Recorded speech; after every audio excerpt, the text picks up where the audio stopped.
കൊണ്ടാണ് മേഖല രാജ്യാന്തര ചലച്ചിത്രമേള സംഘടിപ്പിക്കുന്നത്. ഇത്തവണ 58 ചിത്രങ്ങൾ ഇവിടെ പ്രദർശിപ്പിച്ചു എന്നാണ് മനസ്സിലാക്കുന്നത്. ലോക സിനിമാ മേഖലയിലെ ശ്രദ്ധേയമായ ചലച്ചിത്രങ്ങൾ കാണുവാനും ആസ്വദിക്കുവാനും മേഖല രാജ്യാന്തര ചലച്ചിത്രമേള വലിയൊരളവോളം അവസരമൊരുക്കിയിട്ടുണ്ട്. പങ്കാളിത്തം ഇനിയും നമുക്ക് ഭാവിയിൽ വർദ്ധിപ്പിക്കേണ്ടതുണ്ട്. ചലച്ചിത്ര മേഖലയിൽ വലിയ പാരമ്പര്യമുള്ള മണ്ണാണ് കോഴിക്കോടിന് മണ്ണ് എന്നുള്ളത് നമുക്കറിയാം. ഒട്ടേറെ വിഖ്യാത ചലച്ചിത്രകാരന്മാരുടെ മണ്ണാണ് കോഴിക്കോട് എന്നുള്ളതും നമുക്കറിയാവുന്നതാണ്. നാടകം, കല തുടങ്ങിയ മേഖലകളിൽ ശ്രദ്ധേയമായ മൂവ്മെന്റുകൾക്ക് കോഴിക്കോട് സാക്ഷിയാകുന്നുണ്ട്. ചലച്ചിത്രാവിഷ്കാരത്തിന്റെ വിവിധ മേഖലകളിൽ വ്യാപരിക്കുന്ന കോഴിക്കോടിന് പ്രോത്സാഹനമേകുന്നതാണ് ഈ റീജിയണൽ മേള എന്ന കാര്യത്തിൽ സംശയമില്ല. വരും വർഷങ്ങളിൽ ഈ മേള തുടരേണ്ടതുണ്ട് എന്നാണ് കോഴിക്കോട്ടെ ജനങ്ങളുടെ ആഗ്രഹം. കോഴിക്കോട്ടെ വിവിധ മേഖലകളിലുള്ളവരെ കൂടി പുറത്തിറക്കിക്കൊണ്ട് ഓരോ വർഷവും നമുക്ക് കൂടുതൽ കൂടുതൽ ജനകീയമാക്കി മാറ്റണം. ഇത്തവണ നല്ല നിലയിൽ സംഘടിപ്പിക്കപ്പെട്ടു.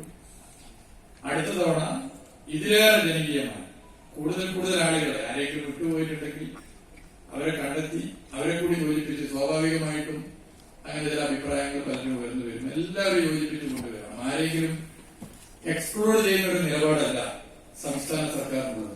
എല്ലാവരെയും ഉൾക്കൊള്ളുന്ന സമീപനമാണ്. പ്രത്യേകിച്ച് ഇതുപോലുള്ള മേളകളിൽ സംഘാടനത്തിലായാലും മേളകളുടെ ഏത് നടത്തിപ്പിലായാലും ഒരു ജനകീയ സ്വഭാവം കൂടുതൽ വർദ്ധിപ്പിക്കുക എന്ന ലക്ഷ്യം വെച്ചുകൊണ്ട് നമുക്ക് മുന്നോട്ട് പോകാം.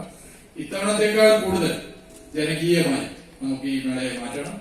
കോഴിക്കോട് ഇതിന് യോജിപ്പിക്കാൻ സാധിക്കാവുന്ന എല്ലാവരെയും യോജിപ്പിച്ച് നമുക്ക് മുന്നോട്ട് പോകാം എന്നുള്ളതാണ് ഇവിടെ ശ്രദ്ധയിൽപ്പെടുത്താൻ ഞാൻ ആഗ്രഹിക്കുന്ന ഒരു പ്രധാനപ്പെട്ട കാര്യം. തീർച്ചയായും സാംസ്കാരിക വകുപ്പുമായി സംസാരിക്കുകയും വരും വർഷങ്ങളിൽ റീജിയണൽ മേള സംഘടിപ്പിക്കുവാനുള്ള ശ്രമങ്ങൾ നമുക്കൊക്കെ ഒരുമിച്ച് നടത്തുകയും ചെയ്യുന്നതിന് എല്ലാ നിലയിലുമുള്ള നേതൃത്വം വഹിക്കും എന്നുള്ളത് പ്രത്യേകം ഇവിടെ ചൂണ്ടിക്കാട്ടാൻ ഞാൻ ആഗ്രഹിക്കുന്നു. കൂടുതൽ തിയേറ്ററുകളിലേക്ക് അടക്കം ചലച്ചിത്രമേളയുടെ ഭാഗമാക്കി കൂടുതൽ വിപുലീകരിച്ച് വരും വർഷങ്ങളിൽ സംഘടിപ്പിക്കാനുള്ള ശ്രമം നമുക്ക് ഒരുമിച്ച് നടത്താം. മേള വിജയിപ്പിക്കുന്ന നേതൃത്വം കൊടുത്ത എല്ലാവരെയും പ്രത്യേകം അഭിവാദ്യം ചെയ്തുകൊണ്ട് കൂടുതൽ കാര്യങ്ങളിലേക്ക് ഒന്നും കിടക്കാതെ ഇവിടെ വരാനും ഇതിന്റെ ഭാഗമാകാനും സാധിച്ചതിന്റെ സന്തോഷം പങ്കുവെച്ചുകൊണ്ട് ഇനിയുള്ള വർഷങ്ങളിൽ കൂടുതൽ ജനകീയമാക്കി മേളയെ നമുക്ക് മാറ്റാം എന്ന് മാത്രം ഓർമ്മപ്പെടുത്തിക്കൊണ്ട് നിർത്തുകയാണ്. എല്ലാവർക്കും നന്ദി.